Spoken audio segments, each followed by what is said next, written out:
Hey everybody, Tara Green here. It is the Gemini full cold stop moon, I'm calling it, because Mercury stations retrograde on this full moon. So I've drawn in, as you can see, sorry it's wobbling here, but drawn in the major aspects here. The moon is full at 4:02 a.m. That's Eastern Standard Time, 1:02 a.m. Greenwich Mean Time. Oops, we're wobbling too much there. And the moon is actually out of bounds, which means that the moon is in a bit of a wild card situation there. It's kind of untamed. So 23 degrees plus Gemini, you can see there's the full moon up there, and the full moon is connected to three big stars, two of which are in the belt of Orion. So this is very much a kind of what you would call it a Stargate full moon, if you will. The sun at 23 degrees of Gemini is very close to the galactic center as well.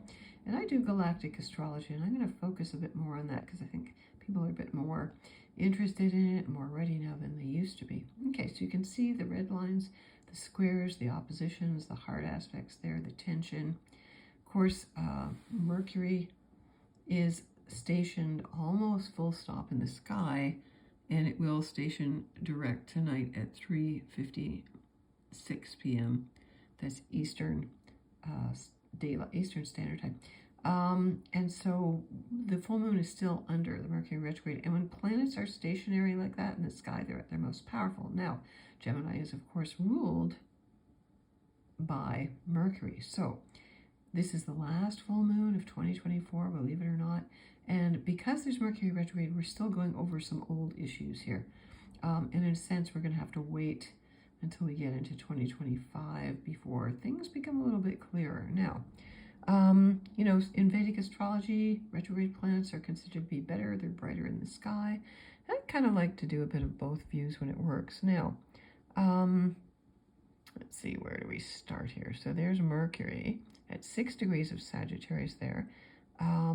Still retrograde, you can see on the chart there. Mercury is sextiling, a good positive aspect to Pluto, Ceres, and Venus. And that's a very nice positive aspect. And then Pluto, Ceres, and Venus are also sextiling Neptune at 27 Pisces and the North Node at 2. And then, yeah, let's get right into something that's really, really important there. If you can see that little purple star up there on the South Node at 2 degrees of Libra. 2 degrees of Libra is one of the most powerful parts in the sky. It is the supergalactic center. It's called Galaxy M87 in astronomy. And it's one of the most gigantic black holes that we know of so far. And it basically eats up everything. So because the South Node is on there in general, I just want to mention this, and Pluto is trining this. I'm going to talk about this more. I'm going to do a live talk with a bunch of other astrologers for the winter solstice on the 18th at the Cosmic Intelligence Agency main page on YouTube.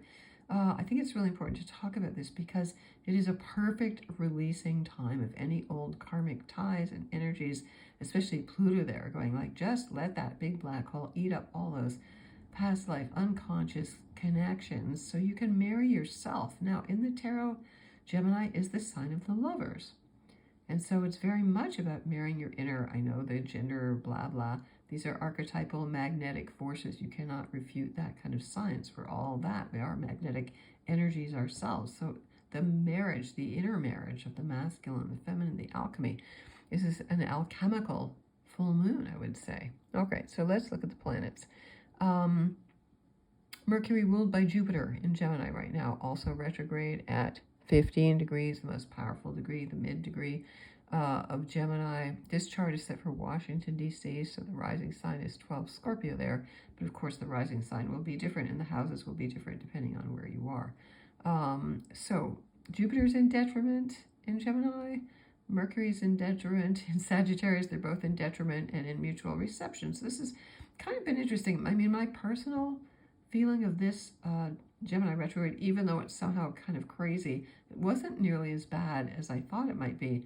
And I have my Mercury in Sagittarius actually at 27 degrees. It wasn't really that bad. I think it's more, there's other things going on. But, you know, there's this sort of not really moving forward at all, still reflecting, you know, reintegrating, you know, all of that stuff. Now, Saturn at 13 Pisces there is in conjunct Lilith at 18 Libra. Uranus is in conjunct the Sun. So there's some kind of Uranian revolutionary. We've seen a lot of changes just since Pluto fully entered Aquarius, fully committed to being in Aquarius for the next 20 years. November the 19th, with Assad falling in Syria and, you know, all kinds of other things going on there, right? And so that Uranian energy is still very much in effect, I would say, especially with Pluto and Venus and Ceres there. Now, Neptune at 27 Sag. What's it doing there? 27 Sag. It's 27 Pisces. Is trining the moon. So it's a good energy to, it's squaring the moon. Good energy to dream on tonight, to go over old dreams, to record them, to re-record them. And again, especially with those 3 stars over the pyramids, it's a good time to tune into the galactic energies. And they are very much in effect at this time. Now, Chiron at 19 Aries. Chiron is still kind of sitting at the same degree as the solar eclipse was. Whoops, what just happened to my screen there? Solar eclipse was, there we go. I would put all of this to Mercury retrograde here. Solar eclipse was at 19 Aries, and Chiron is still sitting there opposite Lilith. So again, there's issues about imbalances in relationships, especially, I would say, women's rights. I feel very bad for the poor women in Afghanistan under the Taliban rule. They can't talk to each other, they can't lift their eyes, they can't do anything. They're basically being totally erased out of existence. And so I would really send them chirotic energy. There's Vesta there also at 22 degrees of Libra, which is sextiling the Sun. So there's some really deep underground, the fires are lit. Maybe we can't see them right yet with Lilith and Vesta there. I like those two together. Sextiling the Sun. So they're 60 degrees apart, and they are trining the moon. So there's I've drawn on some aspects, but not all of them. My attention really got caught up with this south node at 2 degrees of Libra there on that supergalactic center. Now, Mars is also retrograde, okay? It's at 5 degrees. It's actually up the top of the chart there. There is a grand fire trine going on from Mars to Mercury, and to Neptune, and to the north node at 2 degrees of Aries. Now, you know the nodes are going to move backwards in January back to Pisces, north node, and Virgo, south node. So we're going to shift very much the consciousness. There's some big energies coming up in January, February there as well. So time to still work on the wounds. Mars retrograde, again, we're not really moving forward. This is can be very, you can be feeling very tired, really exhausted. Mars in Leo rules the heart, so you're maybe more of a challenge to really open your heart right now. Things are not moving smoothly in Canada. They've had a postal strike all this time, which they've just now ordered the postal workers back to work, just as Mercury stations direct. So remember that Mercury turned retrograde at 22 degrees Sag. It's going to take it until, I believe, early January until it's really beginning to overcome and pass over actually where the Sun is right now. So let's see. So yeah, some nice grand trines there in there with supportive energy, which we want to work with.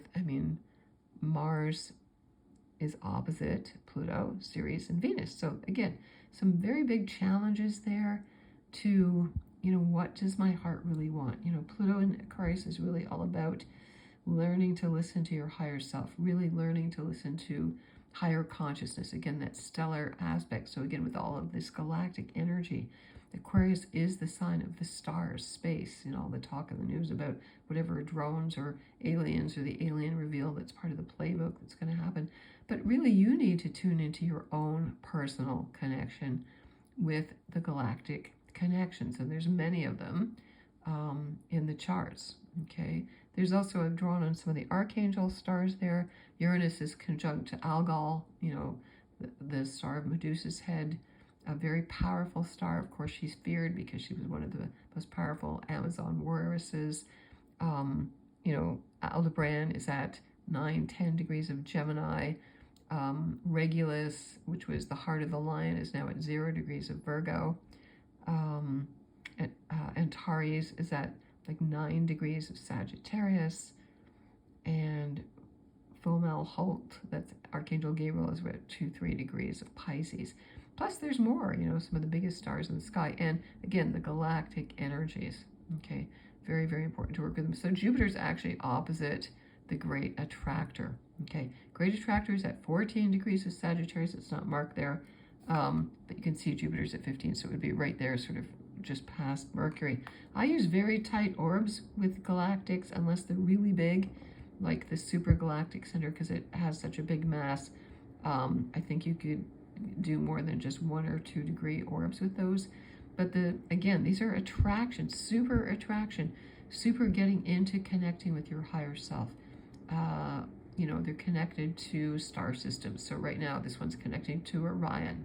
So those beings that connect to the constellation Orion, I would really begin to work with those. Now, if you want to get in touch with me, if you'd like to have a galactic 2025 or a romantic love relationship galactic reading, I'd be very happy to help you. So you can get in touch with me at tarottarot.com. Wishing you many blessings to all the Gemini Sagittarians out there. And of course, Virgo and Pisces is also very impacted. If you have any planets, especially Neptune there, makes things a bit nebulous there. Neptune is squaring the sun and the moon. Good time for dreaming. We are up here in the northern hemisphere. It's cold. This is the full cold stop moon. Really pay attention to your dreams. Call upon the bear. You want to go into dreamland and really go deep into your dreams and write them down, record them, and look back at them. They're very useful tools. Okay? Sending you many blessings.